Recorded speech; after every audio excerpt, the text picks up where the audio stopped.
हाय. Savings आणि emotions हा आहे माझ्या आजच्या व्हिडिओचा विषय. तुम्हाला वाटलं असेल की मी सेव्हिंग्जविषयी काही माहिती वगैरे, तर बिलकुल नाही, मी त्या फंदात पडत नाही आहे. मी सेव्हिंग्जचा आपल्या इमोशन्सशी काही संबंध असतो का, आणि असेल तर तो कशा रीतीने असतो, ह्याविषयी थोडंसं सांगणार आहे. आणि ऑफकोर्स सेव्हिंग्जचं महत्त्व आणि आपल्या आयुष्यात असलेलं त्याचं महत्त्व आणि त्याच्याशी रिलेटेड आपल्या इमोशन्स, असं सगळंच यामध्ये थोडंसं मांडायचा प्रयत्न करते. तर हा विषय पुढे येण्याचं कारण असं की एक यंग मुलगा, आय थिंक 22-23 वर्षाचा असेल, माझ्याशी बोलायला आला होता त्याच्या इमोशनल प्रॉब्लेम्सविषयी. आणि ते हे होते की तो पटकन रागावणारा मुलगा आहे आणि त्याचं कोणाशीही पटत नाही फार काळ, असं त्याचं म्हणणं होतं. म्हणजे मित्र चांगले मिळालेत त्याला, असं नाही की वाईट मित्र आहेत. पण कोणाशीच फार काळ त्याचं चांगलं टिकत नाही. काही दिवसातच भांडणं होतात.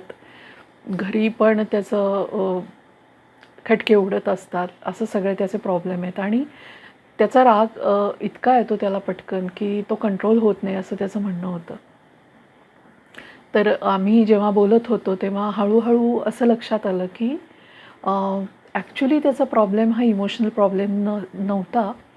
त्याचा प्रॉब्लेम हा होता की त्याचं काही सेव्हिंग्ज नव्हती स्वतःची.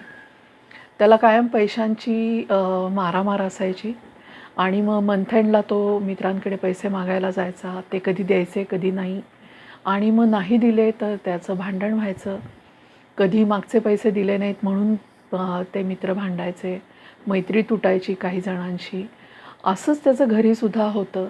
आणि मी त्याला म्हटलं की "अरे, तू सेव्हिंग्ज वगैरे करत नाहीस का?" तर तो म्हणाला की "मला माहितीच नाही, मी कधी सेव्हिंग केलंच नाही आहे." आणि मला खूप आश्चर्य वाटलं, कारण इतका पण लहान नाही आहे की त्याला सेव्हिंग करण्याबद्दल माहिती नसावी. पण इथं मला एक कळलं की आपण जी गोष्ट गृहीत धरतो की सेव्हिंग्ज माहिती असायलाच पाहिजेत, करायला पाहिजे हे. तर असं नाही आहे, हेही लक्षात येतं की अनेक घरांमध्ये आपल्या मुलांना सेव्हिंगविषयीची कसलीच माहिती पालकांकडून मिळत नाही. मला ॲक्च्युली असं वाटतं की हे खूप सहज शिक्षण आहे, जे पालक सहजपणाने मुलांना आपल्या घरांमध्ये देऊ शकतात. आणि म्हणजे ही गोष्ट माहीत नसेल याची आपण कल्पनासुद्धा करू शकत नाही. पण हो, असे अनेक मुलं असतात की ज्यांना घरच्यांनी असं काही शिकवलेलंच नाही आहे कधी. आणि ह्याच्यात 2 कॅटेगरीज असू शकतात. एक अशी लोकं ज्यांच्याकडे खूप पैसा आहे आणि त्यामुळे त्यांना कधी सेव्हिंग करायची गरज पडत नाही आणि त्यामुळे ते शिक्षण कधी दिलं जात नाही, असंही होत असेल. किंवा इतके आर्थिकदृष्ट्या खालच्या थरातले, की आला पैसा की तो इतक्या गरजेच्या गोष्टीत उधळून जात असेल की सेव्ह करायचं प्रश्न उरत पण नसेल किंवा ते शिकवायचा प्रश्न येत नसेल.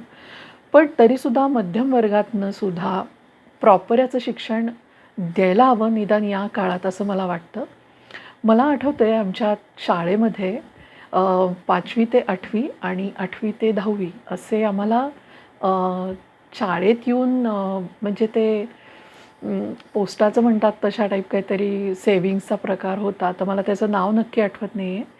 पण त्यांची स्कीम अशी होती की दर महिन्याला अगदी मिनिमल अमाउंट काहीतरी आपण द्यायची त्यांच्याकडे आणि मग ते तुम्हाला वर्ष संपल्यावर तुमचे पैसे जमा होणार आणि तुम्ही 3 वर्ष जर ठेवलंत, तर तुम्हाला चांगली मोठी रक्कम मिळेल त्याच्यातनं व्याजासह.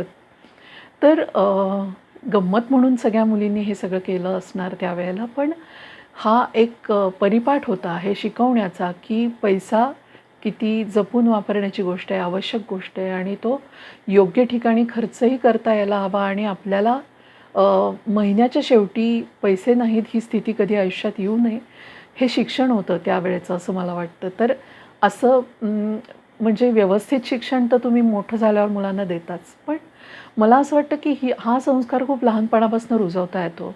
त्या मुलांसाठी असणाऱ्या छोट्या पिगी बँक्स त्यांना देणं, मुद्दामून देणं आणि आणि त्यांना ते पैसे साठवायला लावणं आणि कितीही त्यांना हातात पॉकेट मनी दिला तरीसुद्धा त्यातले थोडे बाजूला ठेवायचेच कंपल्सरी, असं सांगणं. किंवा मुलांना जी प्रेझेंट्स मिळतात किंवा वाढदिवसाला लोकं त्यांना गिफ्ट म्हणून पैसे देतात, तर असे सगळे पैसे त्यांच्या स्वतःच्या बँकेमध्ये, पिगी बँकेत आणि मग नंतर त्यांना अकाउंट उघडून देणं, या गोष्टी करायला हव्यात. आणि आता तर डिजिटल जमाना झाला आहे, म्हणजे तुम्हाला तुमचं बँकेत खातं असणं आता गरजेचंच आहे. ते जितक्या लहानपणी शक्य आहे तितक्या लहानपणी ते करायला हवं. पण मुख्य हे आहे की सेव्हिंग्जचं महत्त्व मुलांना पटवून देणं हे फार गरजेचं आहे. आणि पालकांकडे जर तो व्ह्यू नसेल तर मुलांपर्यंत पोहोचणं खूप अवघड आहे.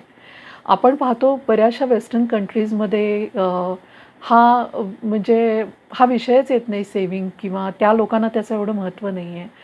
त्यांची पण ही वृत्ती अशीच आला पैसा की उधळायचं किंवा खर्च करून टाकायचं गरजेच्या गोष्टींसाठी.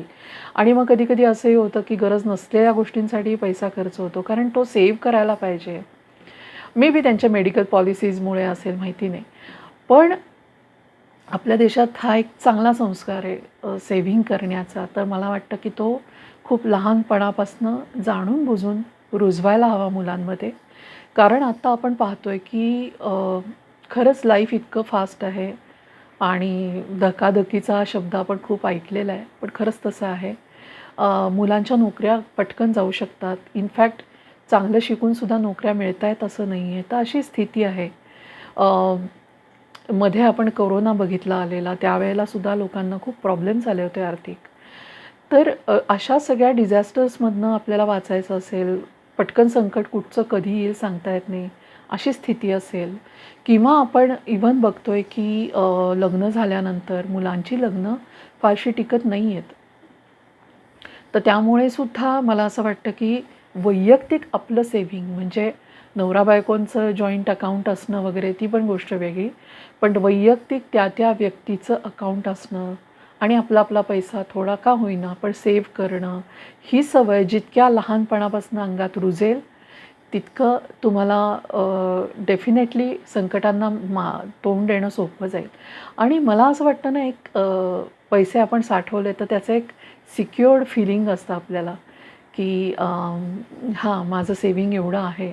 आणि ते मी वैयक्तिकच अर्थात म्हणते आहे, कारण आत्ता मी म्हटलं तसं पुढच्या पिढीला जॉईंट अकाउंट काढून लग्न टिकतायत की नाही इथपासनं जर प्रश्न असतील, तर डेफिनेटली तुमच्या वैयक्तिक ज्या सवयी आहेत त्याच तुम्हाला पुढे नेण्यासाठी उपयोगी पडतात. तर सेव्हिंग करणं ही अतिशय गरजेची गोष्ट आहे. आणि मुळात तुमचा एकदा असा व्ह्यू तयार झाला की आलंय ते सगळं उधळून टाकायचं नाही, आपल्या पुढच्या भवितव्यासाठी थोडं ना थोडं सेव्ह करायचं.